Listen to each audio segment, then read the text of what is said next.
More people than ever have decided to start their own YouTube channel or Twitch channel or Rumble channel, and to do that you need a few different things. First and foremost, you need something to say, am I right? Second of all, you need a camera of some type. Now, when I first started out, I just used what I had in my pocket, my cell phone. One of the things I first did too with this is I hooked up an external mic to it. Not this one exactly, but the phone I was using at the time, so I could get better audio. As time went on, I upgraded to different phones and eventually picked up the camera I'm using right here. This is a Canon T7i. It works great for everything that we need to do. 1080p, has a microphone input.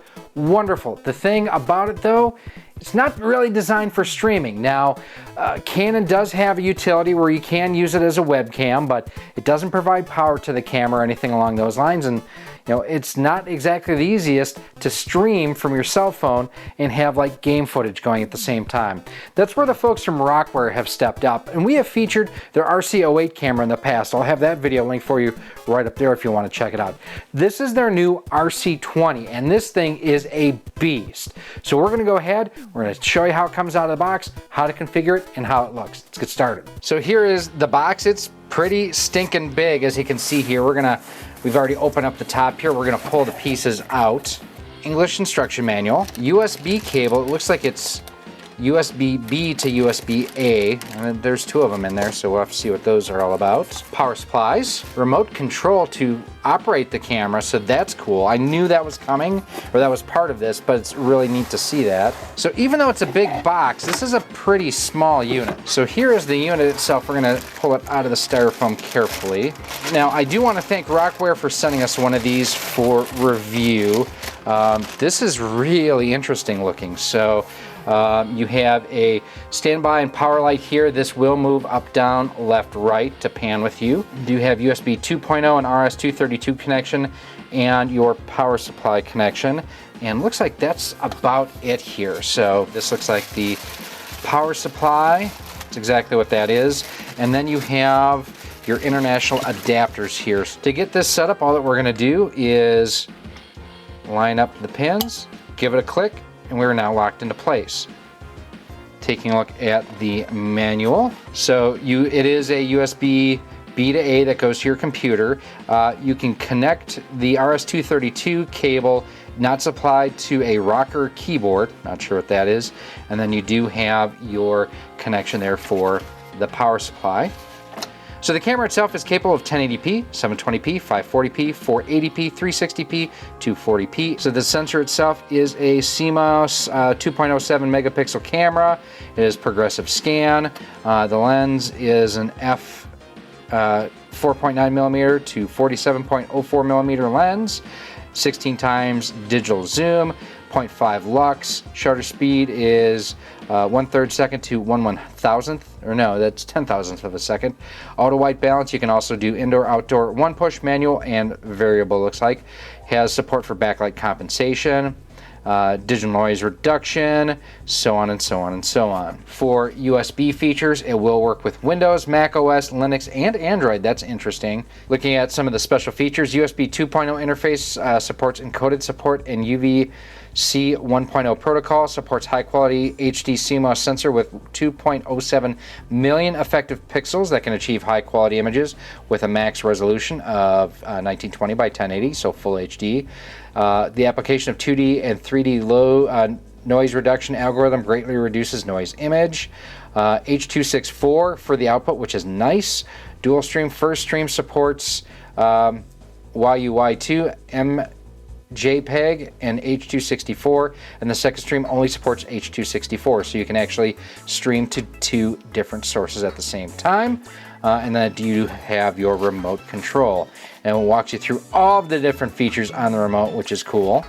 Walks you through all the GUI settings, the GUI, or the GUI is what it's called.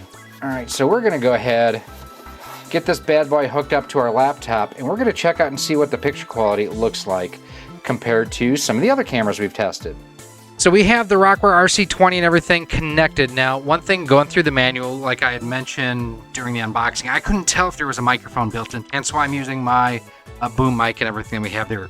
I did reach out to Rockware, confirmed that and everything with them. Now, this is out of the box the default setup, and I'm a little bit overexposed, but the background actually looks really good.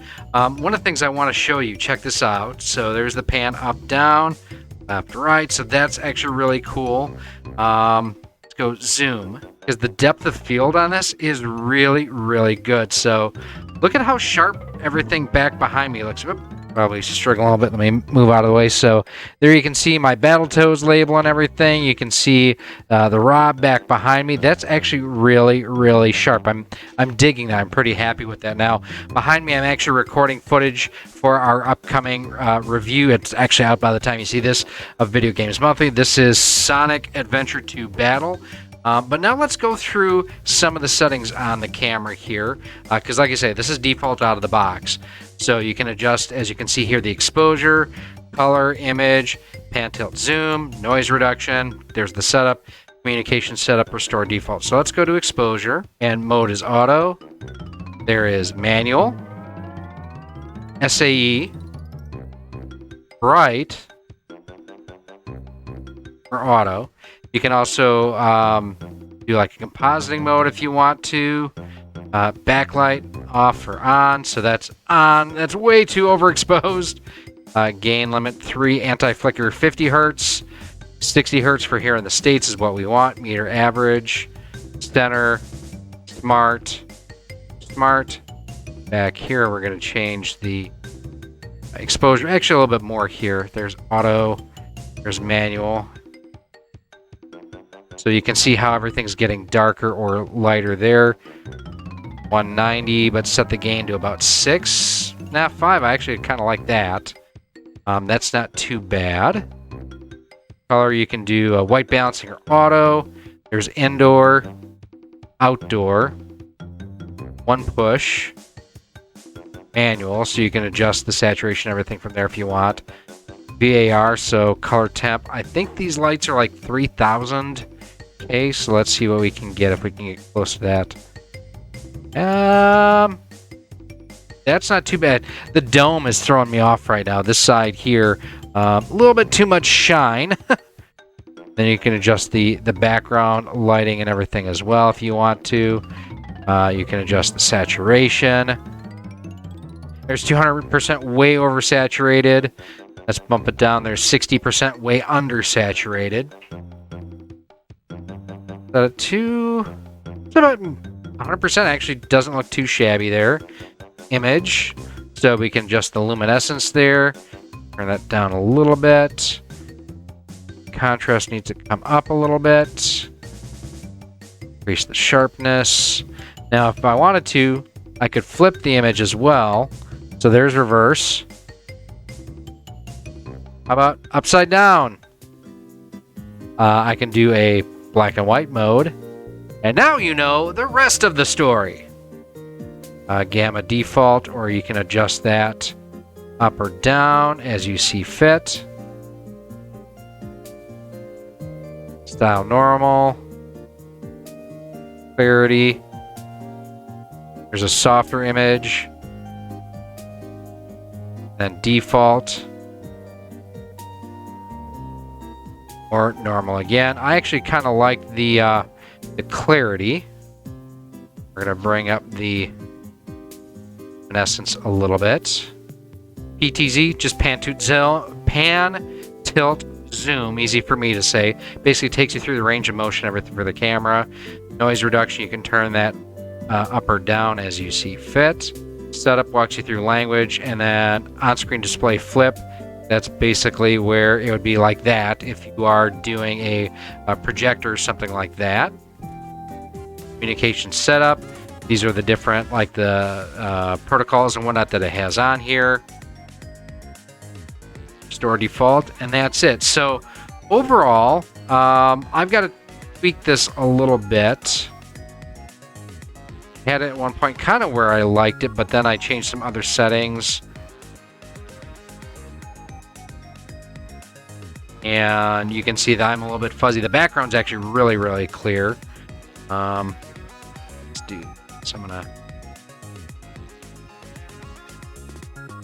But I mean, that's cool how I can pan and tilt and zoom. Or you can see the mess that is the game room. everything all around in the background as it probably shouldn't be. Oh, so check this out. So I'm going to pan up and to the right? Okay. If I hit the home button, check this out.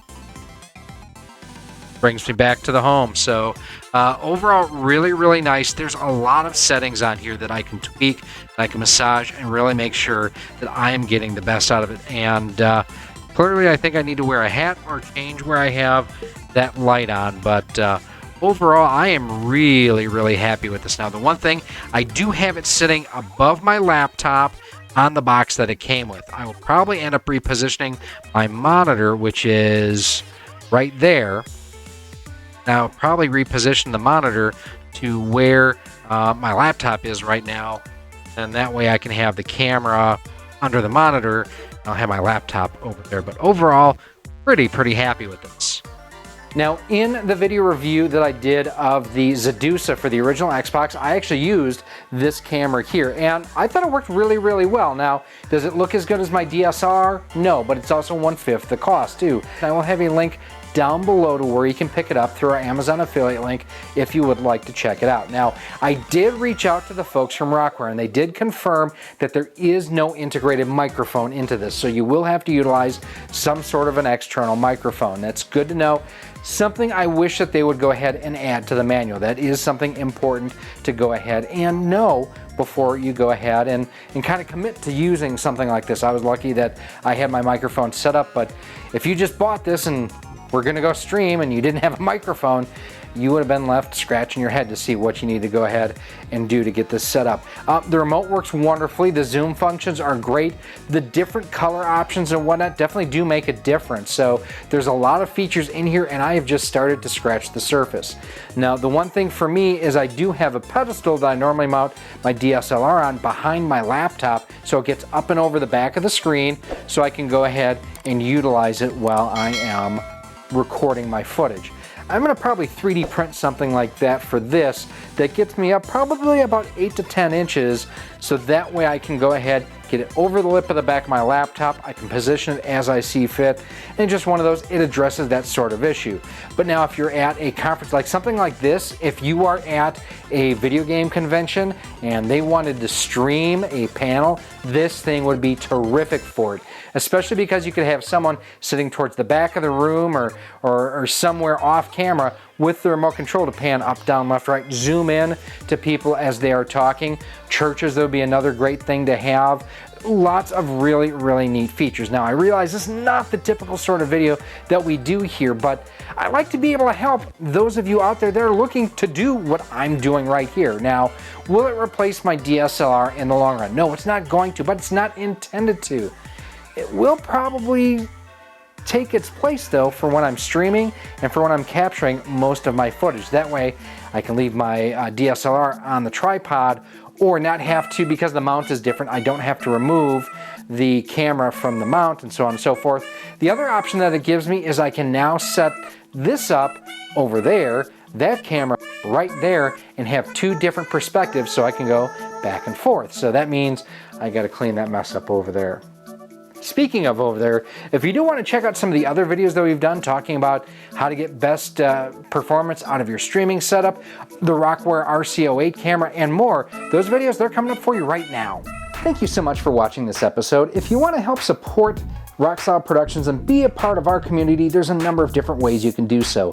First and foremost, join us over on our Patreon page or become a channel member here on YouTube. By joining through either one of those methods, you get early access to just about all of our video content, exclusive content, and a whole lot more. We also give you shout outs at the end of each and every one of our videos.